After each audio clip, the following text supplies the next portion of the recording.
The Telltale Heart by Edgar Allan Poe. True, nervous. Very, very dreadfully nervous I had been and am. But why will you say that I am mad? The disease had sharpened my senses, not destroyed, not dulled them. Above all was the sense of hearing acute. I heard all things in the heaven and in the earth. I heard many things in hell. How then am I mad? Hearken, and observe how healthily, how calmly I can tell you the whole story. It is impossible to say how first the idea entered my brain, but once conceived, it haunted me day and night. Object there was none, passion there was none. I loved the old man. He had never wronged me, he had never given me insult. For his gold I had no desire. I think it was his eye. Yes, it was this.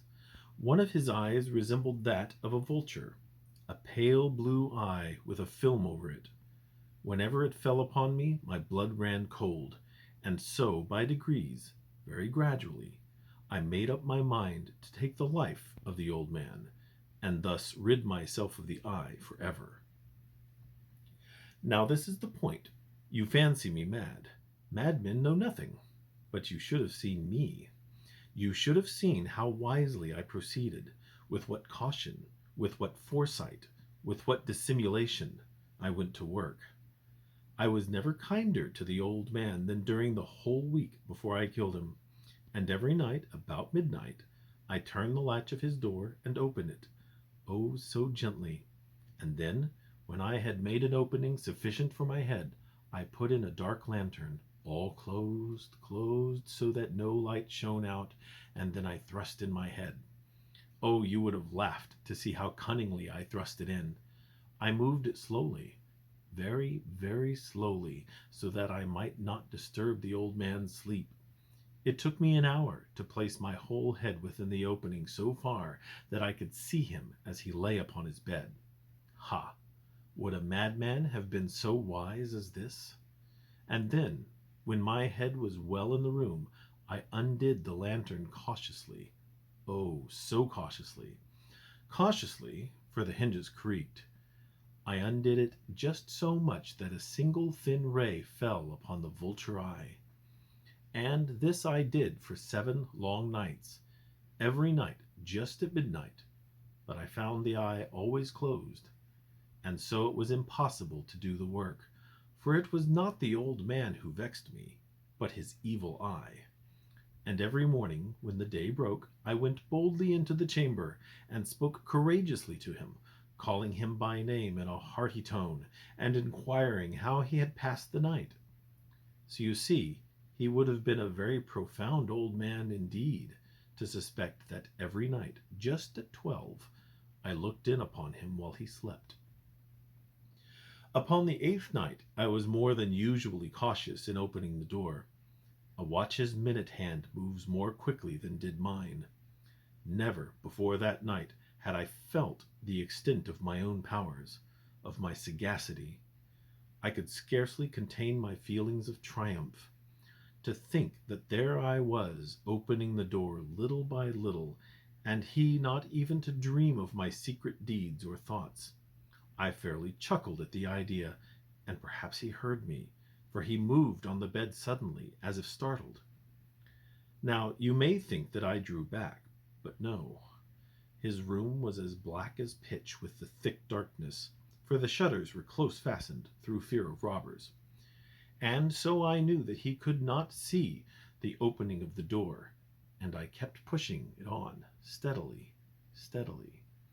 I had my head in, and was about to open the lantern, when my thumb slipped upon the tin fastening, and the old man sprang up in bed, crying out, "Who's there?" I kept quite still and said nothing. For a whole hour I did not move a muscle, and in the meantime I did not hear him lie down. He was still sitting up in the bed, listening, just as I have done night after night, hearkening to the death watches in the wall. Presently I heard a slight groan, and I knew it was the groan of mortal terror. It was not a groan of pain or of grief. Oh no. It was the low, stifled sound that arises from the bottom of the soul when overcharged with awe. I knew the sound well. Many a night, just at midnight, when all the world slept, it has welled up from my own bosom, deepening, with its dreadful echo, the terrors that distracted me.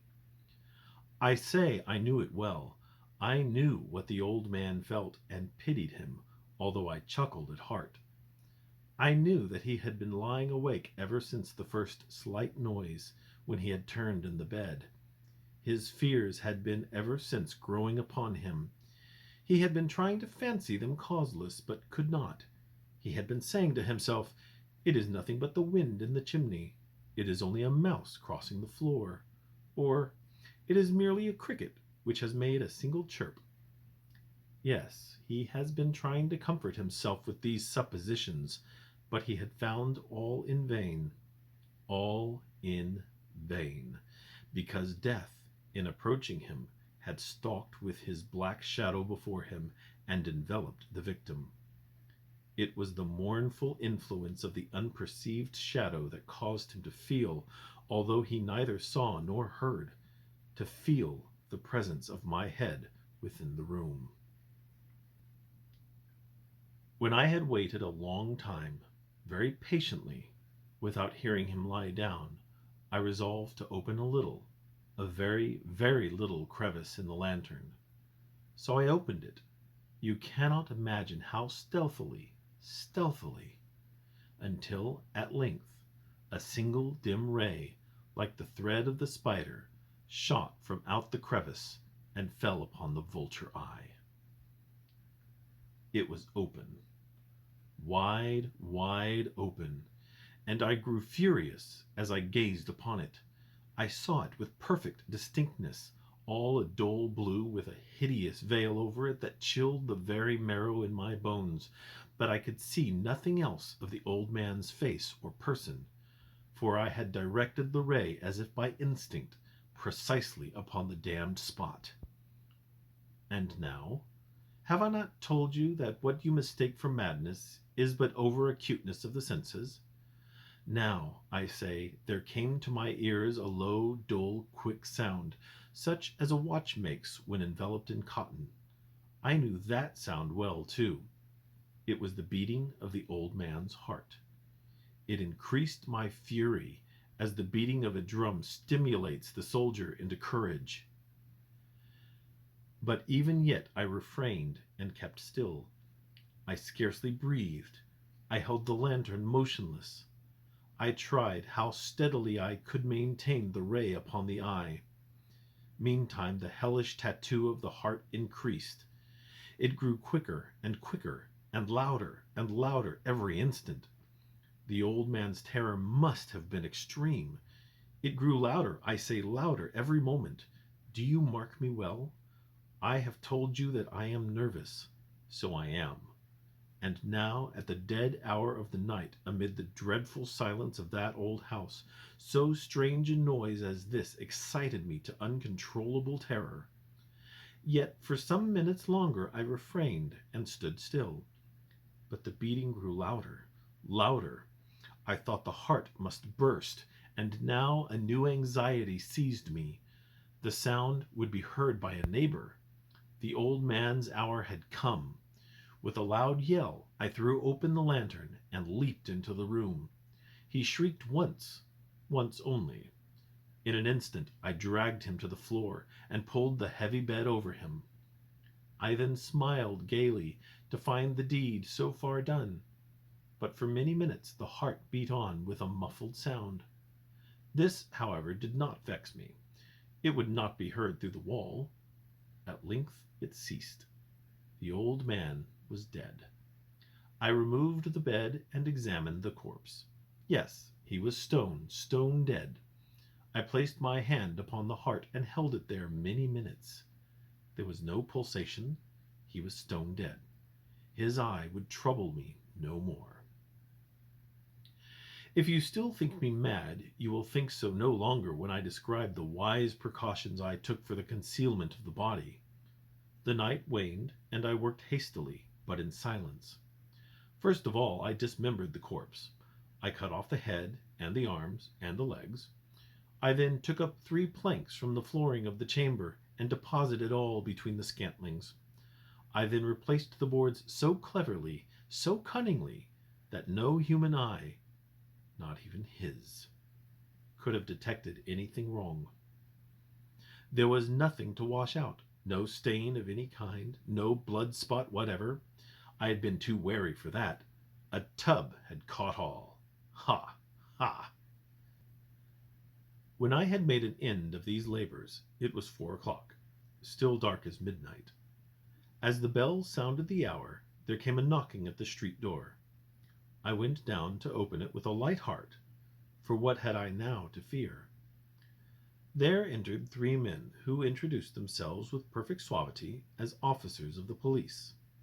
A shriek had been heard by a neighbor during the night. Suspicion of foul play had been aroused.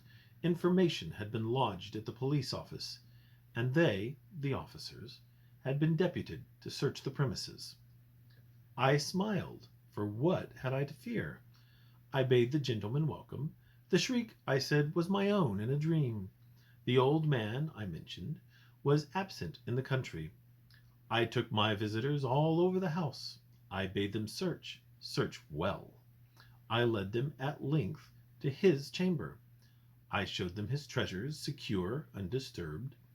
In the enthusiasm of my confidence, I brought chairs into the room, and desired them here to rest from their fatigues, while I myself, in the wild audacity of my perfect triumph, placed my own seat upon the very spot beneath which reposed the corpse of the victim. The officers were satisfied. My manner had convinced them. I was singularly at ease. They sat, and while I answered cheerily, they chatted of familiar things. But ere long I felt myself getting pale, and wished them gone. My head ached, and I fancied a ringing in my ears, but still they sat, and still chatted. The ringing became more distinct. It continued, and became more distinct. I talked more freely to get rid of the feeling, but it continued and gained definitiveness, until at length I found that the noise was not within my ears. No doubt I now grew very pale, but I talked more fluently and with a heightened voice. Yet the sound increased, and what could I do? It was a low, dull, quick sound, much such a sound as a watch makes when enveloped in cotton. I gasped for breath, and yet the officers heard it not. I talked more quickly, more vehemently, but the noise steadily increased. I arose and argued about trifles in a high key with violent gesticulations, but the noise steadily increased. Why would they not be gone? I paced the floor to and fro with heavy strides, as if excited to fury by the observations of the men, but the noise steadily increased. Oh God, what could I do? I foamed, I raved, I swore. I swung the chair upon which I had been sitting and grated it upon the boards, but the noise arose over all and continually increased. It grew louder, louder, louder, and still the men chatted pleasantly and smiled. Was it possible they heard not?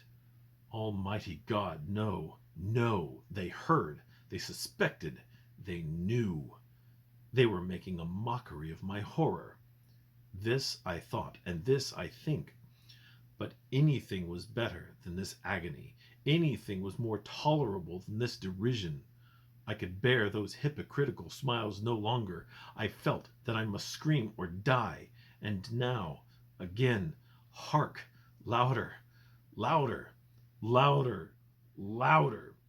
Villains, I shrieked, dissemble no more. I admit the deed.